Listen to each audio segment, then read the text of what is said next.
Let's go ahead and begin by wrapping our lead wire around the hook shank 12 to 14 times and clipping off the excess wire.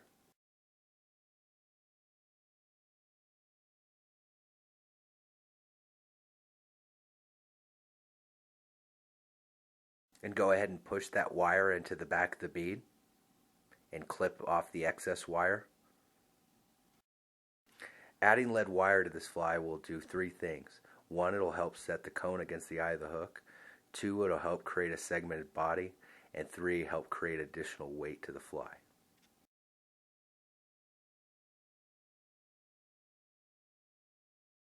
Now go ahead and attach your thread just behind the lead wire and clip the excess thread.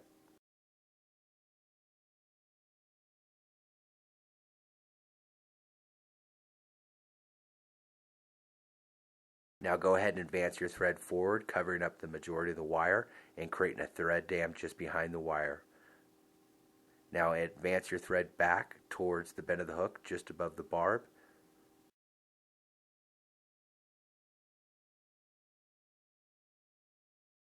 Then advance your thread forward, then back, creating a thread base.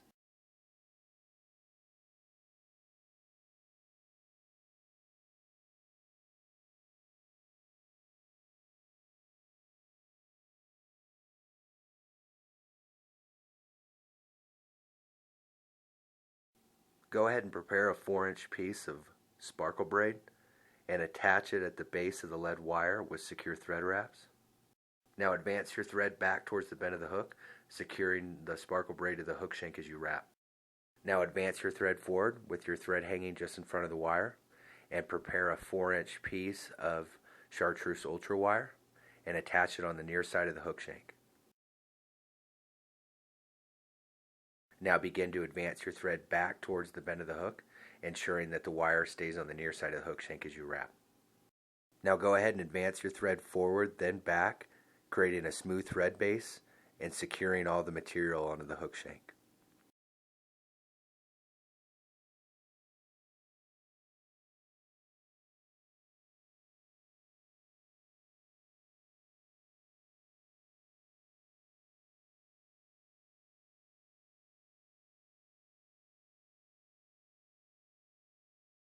Now go ahead and prepare a pine squirrel strip and measure it against the hook shank so the tail is a shank length long. Now go ahead and part the hairs of the pine squirrel strip so the base of the hide is exposed. Now with the thread hanging just in front of the barb of the hook, go ahead and attach the bare hide to the top of the hook shank with secure thread wraps.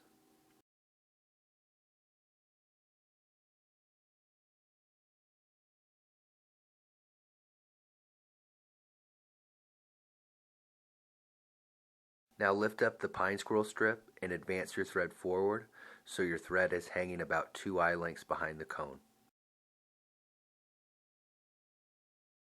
Now go ahead and grab the sparkle braid and make one wrap around the hook shank underneath the tail.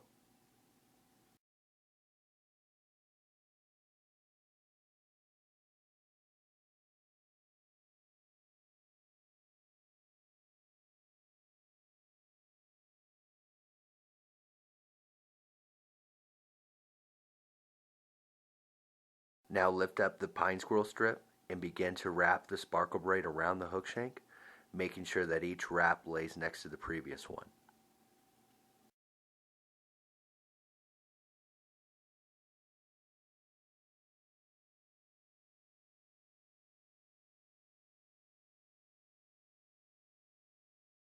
Now go ahead and tie off the sparkle braid to the near side of the hook shank.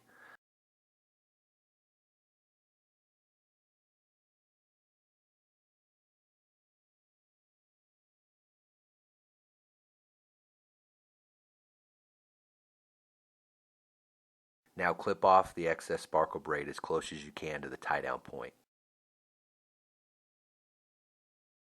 Now grab the pine squirrel strip and pull it forward, ensuring the hide is aligned on top of the hook shank. Now part the hairs of the pine squirrel strip and attach it on top of the hook shank just behind the beak.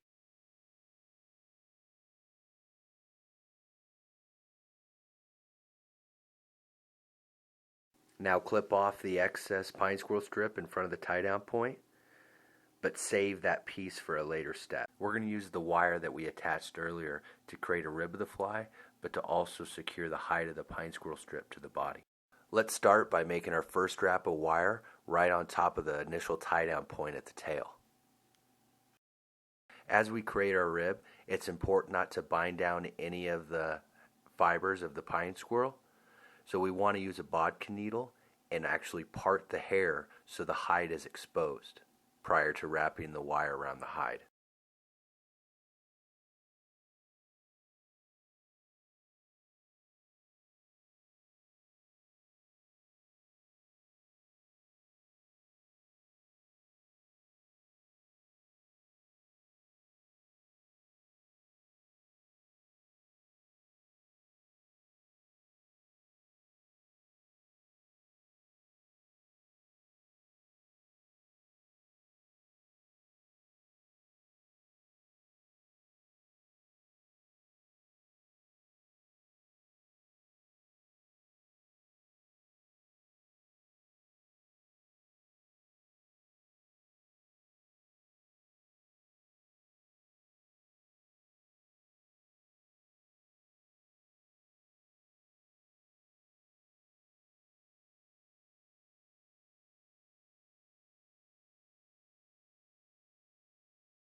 Once you've made your final segmented wrap, go ahead and attach the wire to the near side of the hook shank just behind the bead and break off the wire cleanly at the tie down point.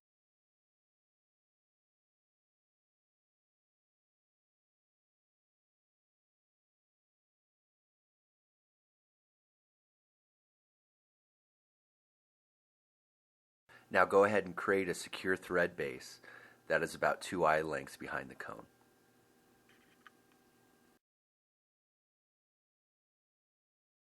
Now to create the collar of the fly, go ahead and grab that pine squirrel strip that you cut off previously and go ahead and hold it vertically. Using a potato chip clip, go ahead and open up the clip and insert the hairs in between the clips, making sure that you're not binding down the hide. And now with the pair of scissors, go ahead and cut off the hide of the pine squirrel strip.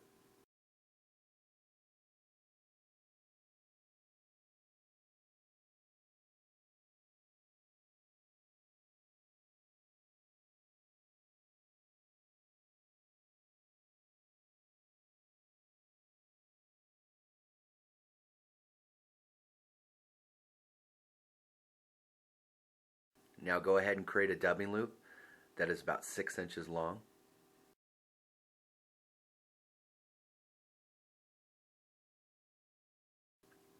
Now go ahead and place a dubbing loop tool at the end of the dubbing loop. While holding the dubbing loop open with your material hand, go ahead and place the potato chip clip with the squirrel hair and place each side of the thread onto each side of the squirrel hair and open up the clip to release the hair. At this point, it's very important to keep consistent thread tension on the dubbing loop. If you were to release tension, those hairs would fall out between the two pieces of thread. Now very lightly push the butt ends of the squirrel hair as close as you can to the 2 points of thread within the dubbing loop.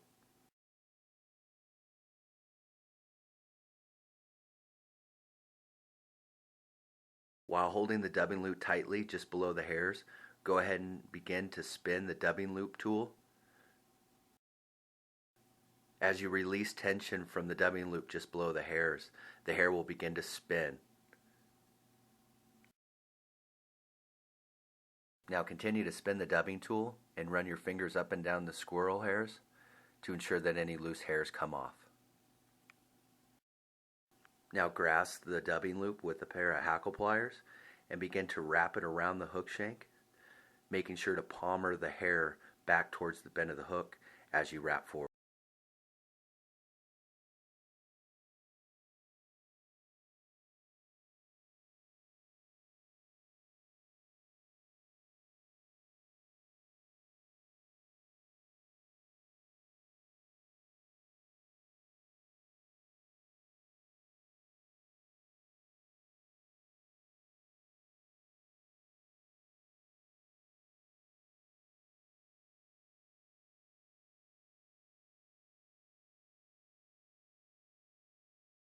Now continue to palmer the squirrel hair firmly against the back of the cone and go ahead and tie off the dubbing loop with 3 to 4 secure thread wraps. To ensure that the squirrel hair collar stays flush against the cone, it's important that each thread wrap lays on top of one another. I like to guide the thread against the edge of the cone as I wrap. With a pair of scissors, go ahead and cut the thread of the dubbing loop as close as you can to the base of the cone. To finish this fly, go ahead and use your whip finish tool and make sure that each wrap of thread with the whip finish tool is run against the edge of the cone.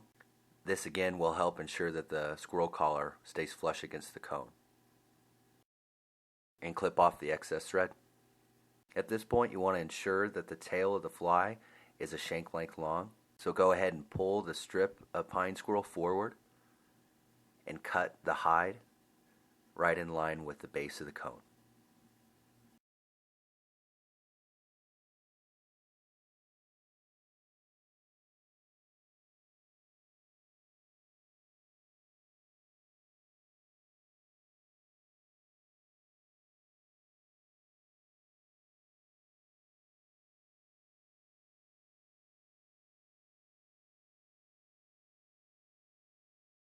And that's how you tie John Barr's Slumpbuster.